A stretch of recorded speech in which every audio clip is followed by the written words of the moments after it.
Now stocks కార్యక్రమానికి స్వాగతం. జాతీయ, అంతర్జాతీయ, ప్రాంతీయ అంశాలకు సంబంధించి సమగ్ర విశ్లేషణ అందించడానికి మనతో పాటు సీనియర్ ఎనలిస్ట్ ఎంజీ రావు గారు ఉన్నారు. సార్ తో మాట్లాడదాం. Good afternoon sir. Good afternoon sir. ప్రధాని మోదీ 3 రోజుల పాటు ఒక చిన్న దేశమైన సీషెల్స్ పర్యటనకు వెళ్తున్నారు. అసలు ఈ పర్యటన యొక్క ముఖ్య ఉద్దేశం ఏంటి, ప్రాముఖ్యత ఏంటి సార్? ఎస్ అండి, ఇప్పుడు జూన్ 27, 28, 29 3 రోజుల పాటు భారత ప్రధాని నరేంద్ర మోడీ గారు తన 12 సంవత్సరాల ప్రైమ్ మినిస్టర్షిప్ లో 101వ ఫారిన్ ట్రిప్ కి వెళ్ళడం అనేది ఇక్కడ చాలా ఆశ్చర్యకరమైన విషయం. ఈ 101వ ట్రిప్ వెళ్లే దేశం ఏ పెద్ద దేశం కాదు, కేవలం 457 చదరపు కిలోమీటర్లు ఒక చిన్న ఐలాండ్ నేషన్, కేవలం 1,25,000 మంది జనాభా ఉన్న సీచెల్స్ అనే ఒక ఐలాండ్ నేషన్, ఒక దీవులు 115 దీవుల సముదాయం అన్న ఒక చిన్న దేశం వెళ్ళడం, అది కూడా 3 రోజుల ఫారిన్ ట్రిప్. ఎంతటి విశేషం అంటే, ఎంతటి ప్రాధాన్యం సీసెల్స్ కి ఇస్తున్నారు అంటే, ఇండియన్ ఓషన్ లో ఒక చిన్న ఐలాండ్ భారతదేశానికి 3,500 కిలోమీటర్ల దూరంలో ఉంది. ఇక్కడ బంగ్లాదేశ్ ప్రధాని చైనాలో ఉన్నారు. విపత్కర పరిస్థితులు, మన దౌత్యం ఉంది. ఇండియాలో ఆర్థికంగా ఎన్నో విపత్కర పరిస్థితులు, యూనియన్ క్యాబినెట్ రీషఫిల్ ఉంది. నేషనల్ పాలిటిక్స్ హీటప్ అయిపోయింది. అక్కడ ఇరాన్ అమెరికా యుద్ధం మళ్ళా ప్రారంభమైంది. ఇలాంటి విపత్కర పరిస్థితి మధ్యలో ప్రధాని నరేంద్ర మోడీ గారు 3 రోజుల పాటు ఒక దేశ పర్యటనకి వెళ్ళడం. ఎందుకంటే అంతటి ప్రాముఖ్యత అక్కడ ఉంది. ప్రైమ్ మినిస్టర్ మోడీ 3 రోజులు ఒక చిన్న దేశ పర్యటనలో ఎంతటి డెప్త్ అంటే, స్ట్రాటజిక్ డెప్త్ అంటారు, అది ఒక డిఫెన్స్ పరంగా ఒక స్ట్రాటజిక్ డెప్త్ ఉందన్నమాట. అందుకే 3 రోజుల పర్యటన ఎంతటి సిగ్నిఫికెన్స్ ఉందో మనం ఆలోచించాలి. సైలెంట్ ట్రిప్ అన్నమాట. ఒక అద్భుతమైన దౌత్య విధానానికి, అంటే మోడీ దౌత్య విధానం ఎంత డెప్త్ ఉంటుంది అంటే చాలా సైలెంట్ గా ఉంటుంది. అది యాక్చువల్ గా దౌత్యం అంటేనే సైలెంట్ గా చేసేదన్నమాట. అంతటి దౌత్యం ఉంది. ఒక్కసారి సీసెల్ పర్యటనకి ప్రైమ్ మినిస్టర్ మోడీ గారు ఈ రోజు నుంచి, అంటే జూన్ 27, 28, 29 తారీఖులో. ఎందుకంటే సీసెల్స్ తన 50వ స్వతంత్ర దినోత్సవాన్ని జరుపుకుంటుంది. ప్రైమ్ మినిస్టర్ మోడీని ప్రధాన అతిథిగా ఆహ్వానించడం జరిగింది. ఈ జూన్ 29వ తారీఖున ప్రధాని నరేంద్ర మోడీ గారు అక్కడ నేషనల్ అసెంబ్లీని ఉద్దేశించి ప్రసంగిస్తారు. భారతదేశం నుంచి 2 నేవల్ షిప్లు కూడా అక్కడ నేషనల్ వాళ్ళ సెలబ్రేషన్స్ లో పాల్గొనబోతున్నాయి. ఈ దేశం భారత ప్రధాని ఎందుకు అంతటి సిగ్నిఫికెన్స్ ఇస్తున్నారు, 3 రోజుల పాటు అవసరం ఏముంది? అందరూ అనుకుంటారు ఏమన్నా ఫారిన్ ట్రిప్కి వెళ్తున్నారు, బీచ్ల్లో చక్కగా ఫోటోలు తీసుకుంటారు అనుకుంటున్నారు. కానీ ఎంతటి డెప్త్ ఉందంటే, ఇటు చైనాకి, ఇటు యునైటెడ్ స్టేట్స్ ఆఫ్ అమెరికా కూడా ఇండియన్ ఓషన్ లో నో ఎంట్రీ బోర్డులు పెట్టడానికి ప్రైమ్ మినిస్టర్ మోడీ గారు అక్కడికి వెళ్తున్నారని అయితే నేను చెప్తాను. ఎందుకంటే ఈ సీసెల్ భౌగోళికంగా లొకేషన్ మనం అబ్జర్వ్ చేస్తే ఇండియన్ ఓషన్ లో, అంటే ప్రపంచంలో 3వ అతిపెద్ద హిందూ మహాసముద్రాన్ని చైనా ఏమంటుంది, Indian ocean is not India's ocean. అంటే ఏదో దేశం మీద మీ పేరు మీద ఉన్నప్పటికీ హిందూ మహాసముద్రం మీదేం కాదు, మాది అనుకుంటూ అక్కడ అమ్మంటోట port, Gwadar port, Chittagong port, ఇప్పుడు మోంగలా పోర్టు అని బంగ్లాదేశ్లో ఇలా 17 పోర్టుల్ని డెవలప్ చేసి ఇండియాని కంటైన్ చేసి అక్కడ స్ట్రింజ్ ఆఫ్ పెరల్స్ అని పెట్టింది అనమాట. ఇండియన్ ఓషన్లో ఇప్పుడు చైనా మన సెక్యూరిటీని థ్రెటన్ చేస్తుంది. దాన్ని కౌంటర్ చేయాలి. అది ప్రైమ్ మినిస్టర్ ఇప్పుడు అక్కడ కొత్త నేవల్ బేస్ అనేది ఒకటి సీసెల్ దగ్గర పెడుతున్నాం. మన ప్రైమ్ మినిస్టర్ అక్కడికి వెళ్ళి ఆ దేశంతో సత్సంబంధాలు పెట్టుకోకపోతే దాన్ని చైనా ట్రాప్ లోకి లాగే అవకాశం ఉంది. కాబట్టి చాలా జాగ్రత్తగా చైనా ట్రాప్ లోకి వెళ్లకుండా అరికట్టడం, అక్కడ మన ఇండియన్ నేవల్ బేస్ పెట్టడం.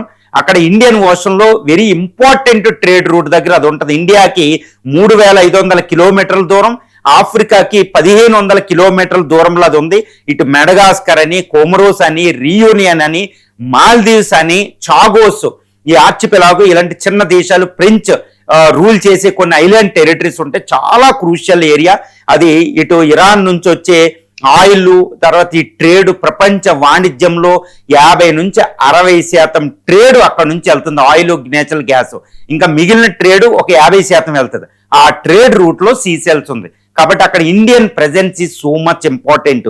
అక్కడ చాలా జాగ్రత్తగా దేశంతో సంబంధాలు మనం పెట్టుకుంటున్నాం. ఇది ఒకటి. ఈ విధంగా చైనాకి ఫుల్ కౌంటర్ చేయడం. ఇక యునైటెడ్ స్టేట్స్ ఆఫ్ అమెరికా తన డిగో గార్షియా, ప్రపంచంలో 2 అతి భయంకరమైన, అతి పెద్ద 2 మిలిటరీ బేస్లు ఉంటాయి యునైటెడ్ స్టేట్స్ ఆఫ్ అమెరికాకి. ఒకటి పసిఫిక్ మహాసముద్రం ఉన్న గామ్, రెండు ఇండియన్ ఓషన్ లో ఉన్న ఈ డిగో గార్షియా. ఈ డిగో గార్షియా దగ్గర B-52, B-1 ఎలాంటి బాంబర్స్ తో పాటు అది వందలాది అణ్వస్త్రాలు ఉంటాయి. అక్కడ ఖండాంతర క్షిపణులు ఈవెన్ ఢిల్లీ, బీజింగ్ కూడా టార్గెట్ చేసి ఉంటాయి అనమాట. ఆ డిగో గార్షియా ఇప్పుడు ఇండియన్ ఓషన్ తో పాటు ఆఫ్రికా, ఏషియా కాంటినెంట్ అని రూల్ చేస్తూ ఉంటది. అంత dangerous Diego Garcia military station అనమాట. అమెరికా, యూకే కలిసి దాన్ని కంట్రోల్ చేస్తాయి. ఇప్పుడు ఇండియా ఈ సీసెల్స్ అనే ఒక నేషను ఈ డిగో గార్షియా కొన్ని వందల కిలోమీటర్ల దూరంలో ఉంది. కాబట్టి డిగో గార్షియా భారత భద్రతకి ఎప్పుడు ముప్పే. కాబట్టి ఆ డిగో గార్షియాని కౌంటర్ చేయడానికి, అమెరికాని కౌంటర్ చేయడానికి భారత్ అక్కడికి వెళ్తుంది. ఎందుకంటే చాగోస్తో కూడా మనం ఒప్పందం చేసుకుంటుంటే ట్రంప్ అడ్డుకున్నాడు. కాబట్టి మనం ఇక్కడ సీసెల్స్ దగ్గర ఉంటే అమెరికన్ డిగో గార్షియా మీద కూడా మనం నిఘా పెట్టవచ్చు అనమాట. అమెరికాని కూడా నమ్మడానికి లేదు, నమ్మకూడదు అనేది ఇప్పుడు ట్రంప్ దౌత్య విధానం చూస్తే మనకు అర్థమైపోయింది. కాబట్టి ఈ విధంగా United states of America, China, global powers ఎవరున్నా ఇండియన్ ఓషన్ లో ఇండియా పర్మిషన్ తీసుకునే రావాలి. ఇప్పుడు మోడీ దౌత్య విధానాన్ని ఒక రకంగా చెప్పాలంటే ఇండియన్ ఓషన్ సెక్యూరిటీయే. ఇండియన్ ఓషన్ లో ఎవరు వచ్చినా మన ఇండియా భద్రత ముప్పులో ఉన్నట్టే. అది అత్యంత ప్రధానం. ఇది చరిత్ర నుంచి నేర్చుకోవాలి. ఎందుకంటే బ్రిటిష్ వాడు, మొఘల్స్, ఈ ఔరంగజేబు, అక్బర్ వీళ్ళందరూ ఏం చేశారంటే చక్కగా north western part of the country, వాయువ్య భారతదేశంలో ఖైబర్ బొలాన్ కేవల్ నుంచి ఎవరూ రాకుండా అక్కడ సైన్యాన్ని పెట్టారు. కానీ బ్రిటిష్ వాడు అక్కడ నుంచి రాలే, ఇండియన్ ఓషన్ లోకి వచ్చి పోర్చుగీస్ వీళ్ళందరూ అక్కడ నుంచి ఇండియన్ ఓషన్ ఒక్కొక్కటి మచిలీపట్నం అని, చెన్నై అని, ఈ కేరళ అని, వాస్కోడిగామ వీళ్ళందరూ సముద్రం ద్వారా వచ్చి భారతదేశాన్ని ఆక్యుపై చేశారు. బెంగాల్, ఈ రాబర్ట్ క్లైవ్ ఇవన్నీ మనకు తెలుసు. ఈ చరిత్ర నుంచి మనం నేర్చుకోవాల్సింది ఏంటంటే హిందూ మహాసముద్రంలో మన సెక్యూరిటీ ప్రాబ్లం వస్తే భారతదేశం పరాధీనమైపోతుంది. ఇంత దారుణం 300 సంవత్సరాలు నరకం అనిపించి ఏదో స్వతంత్రం సంపాదించుకున్నాం. అక్కడ విచ్ఛిన్నం అయిపోవాల్సిన దేశం. ఇప్పుడు మళ్ళీ ఆ చరిత్ర నుంచి పాఠాలు నేర్చుకోవాలి. అందుకనే చైనా అక్కడికి వచ్చింది. Indian ocean is not Indian ocean అని చైనా చక్కి బహిరంగంగా అది మనల్ని హెచ్చరిస్తుంది. కాబట్టి ఇండియన్ ఓషన్ లోకి చైనా, అమెరికాలు కాదు కదా ఎవ్వరూ రాకుండా మన Indian ocean is India's ocean అని చెప్తారు. రీసెంట్ గా జయశంకర్ గారు ఈ ఇరానియన్ షిప్ ని అమెరికా ముంచేసిన సందర్భంలో ఈ జయశంకర్ గారు భారత ఫారిన్ మినిస్టర్ ఈ విషయాన్ని ఎత్తారు. Indian ocean is India's ocean, ఇది ఎవరు కాదనలేరు. ఎందుకంటే ఈ ప్రపంచంలో మహాసముద్రాలకి పేర్లు పెట్టినప్పుడే ఉన్న దేశం భారతదేశం. ఎందుకంటే ప్రపంచంలో ఏ మహాసముద్రానికి ఒక దేశం పేరు మీదుగా పేరు లేదు, కేవలం ఇండియా పేరు మీదుగా. Indian ocean is named after by A country which is India. India పేరు మీద ఇండియన్ ఓషన్ ఉందంటే ఎంతటి సంస్కృతి భారతదేశానికి ఉందో మనం అర్థం చేసుకోవచ్చు. ఇండియన్ ఓషన్ లో ఇప్పుడు ఆల్మోస్ట్ ఏంటంటే ఒక 100 దేశాల దాకా 4 కాంటినెంట్లు, అంటార్కిటికాతో కలిపే 4 ఖండాల మధ్యలో ఉంటది. ఇది చాలా చాలా ఇంపార్టెంట్ కాంటినెంట్. ఇది ఓషను. దీని చుట్టూరేనే కాంటినెంట్. ఇప్పుడు ఆఫ్రికా, ఏషియా అనేది సూపర్ పవర్స్ అవ్వబోతున్నాయి భవిష్యత్తులో వచ్చే సెంచరీస్ లో. కాబట్టి ఇండియన్ ఓషన్ లోకి అందరూ ఎంటర్ అవ్వాలని ట్రై చేస్తారు.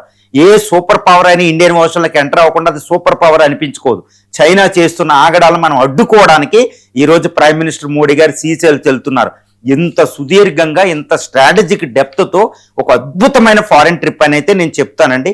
3 రోజులు ఏం పని, ఒక చిన్న ఐలాండ్ అంటే కేవలం నేను చెప్తున్నా కదా 457 చదరపు కిలోమీటర్లు అనమాట. చాలా చిన్న ప్రాంతం. కానీ 155 ఐలాండ్స్, దీవులు ఉంటాయి. అందులో ఒక 20 ఐలాండ్లో మానవుడు కూడా అన్ని ఇన్హాబిటెడ్ అనమాట. మానవుడు కూడా ఉండడు. కాకపోతే అది సముద్ర భద్రతకు అత్యంత ప్రధానం. ఇప్పుడు మనం అక్కడ ఉండబోతున్నాం. తర్వాత ఆ దేశంతో మనం మారిటైమ్ సెక్యూరిటీ డిస్కషన్ చేస్తున్నాం. Maritime security, blue economy, fish industry అనేది ఒక అద్భుతం. ఇండియన్ ఓషన్ లో చైనా నౌకలు వచ్చి మొత్తం దొంగిలించుకుని వెళతాయి. దాన్ని అరికట్టి మన షిప్ ఫిషింగ్ ఇండస్ట్రీ కూడా అభివృద్ధి చెందాలి ఎంటైర్ ఇండియన్ ఓషన్ లో, డీప్ ఓషన్ లో అనమాట. తర్వాత క్లైమేటిక్ యాక్షన్ అనేది చాలా ఇంపార్టెంట్ అనమాట. వచ్చేది క్లైమేటిక్ యాక్షన్ ఇండియా భద్రతకి. దాన్ని మనం కుదుర్చుకోబోతున్నాం. తర్వాత ట్రేడ్ అనేది, ఆ దేశంతో ట్రేడ్ అనేది పెద్ద ఇంపార్టెంట్ కాకపోయినా ట్రేడ్. తర్వాత ఇండియన్ ఓషన్ లో ఖనిజ వనరులు. ఇప్పుడు యుఎన్ఓ నుంచి మనం 10,000 స్క్వేర్ కిలోమీటర్ ఏరియాలో ఖనిజ అన్వేషణ చేస్తున్నాం. మనం ఆల్రెడీ మినరల్ ఎక్స్ప్లోరేషన్ మొదలు పెట్టేసాం. ఇప్పుడు సీసెల్స్ అనేది చాలా ఇంపార్టెంట్. ఒక గ్రనైట్ బ్లాక్ మీద ఒక చిన్న మినీ కాంటినెంట్ మీద ఉందండి. అది వెజినర్ థియరీ ప్రకారం అక్కడ హ్యూజ్ మినరల్స్ వెళ్తూ ఉంటుంది అనమాట. $1 trillion of the oil and gold, platinum, తర్వాత మెటాలిక్ మినరల్స్, పొటాషియం, ఫాస్ఫేట్ లాంటి ఎన్నో మినరల్స్ ఉంటాయి అనమాట. కాబట్టి అక్కడ మినరల్స్ ఎక్స్ప్లోరేషన్ మన చైనాకి, అమెరికాని రానివ్వకూడదు. ఇది కూడా చాలా ఇంపార్టెంట్. ఎందుకంటే ఆ దేశం చుట్టూరు, చిన్న దేశమైన చుట్టూరు కూడా ఎంతో టెరిటోరియల్ వాటర్స్ ఉంటుందండి. కొన్ని million square kilometre territorial water ఉంది అకార్డింగ్ టు అన్క్లాస్. దాని ప్రకారం ఆ దేశంతో సత్సంబంధాలు మనకి ఇంపార్టెంట్. ఈ టెక్నాలజీ మన దగ్గర ఉందన్నమాట. ఇప్పుడు ప్రపంచంలో ముందు వరుసలో తయారు చేసాం కాబట్టి ఆ దేశంతో ఈ మినరల్స్ అనే డీల్స్ కూడా చాలా ఇంపార్టెంట్. కాబట్టి ఒక అద్భుతం అక్కడ. తర్వాత ప్రైమ్ మినిస్టర్ మోడీ గారు వెళ్ళి 194 సంవత్సరాల వయసున్న, అంటే ఓల్డెస్ట్ లివింగ్ యానిమల్ అనమాట, టార్టాయిస్, ఒక తాబేలు 194 సంవత్సరాల వయసు, దాన్ని మీట్ అవ్వబోతున్నారు. ఎందుకంటే అది చాలా దగ్గరలో ఉందన్నమాట, వృద్ధురాలు అయిపోయి. ఈ విధంగా ఎన్విరాన్మెంట్ అనే ఒక మెసేజ్ ప్రపంచానికి ఇవ్వబోతున్నారు. ఎందుకంటే ఎన్విరాన్మెంట్ అనేది ఇండియాకి ఎంత డేంజర్ అంటే, ఇండియా ఎంత అభివృద్ధి చెందిన ఎన్విరాన్మెంట్, ప్రకృతిని రక్షించుకోకపోతే ఇండియా భద్రత ఉండదు. దానికి మనం భద్రత ఇస్తున్నాం, అది కూడా ఇక్కడ చేస్తున్నారు. ఒక అద్భుతమైన ట్రిప్, ఎంత బిజీయెస్ట్, ద్వైపాక్షికంగా, దౌత్యపరంగా, diplomatically, international geopolitical situation, Indian politics అనేది హీటప్ అయిపోయి అసలు ప్రైమ్ మినిస్టర్ ఒక గంట కూడా లేకుండా కుదరదు సందర్భంలో ఆయన ఢిల్లీ వదిలి విక్టోరియా, సీసెల్ పర్యటనకి 3 రోజులు వెళ్ళడం అంటే ఎంత స్ట్రాటజిక్ డెప్త్, ఎంత వ్యూహాత్మకంగా, ఎంత లోతైన ఒక ఫారిన్ ట్రిప్, 101వ ట్రిప్.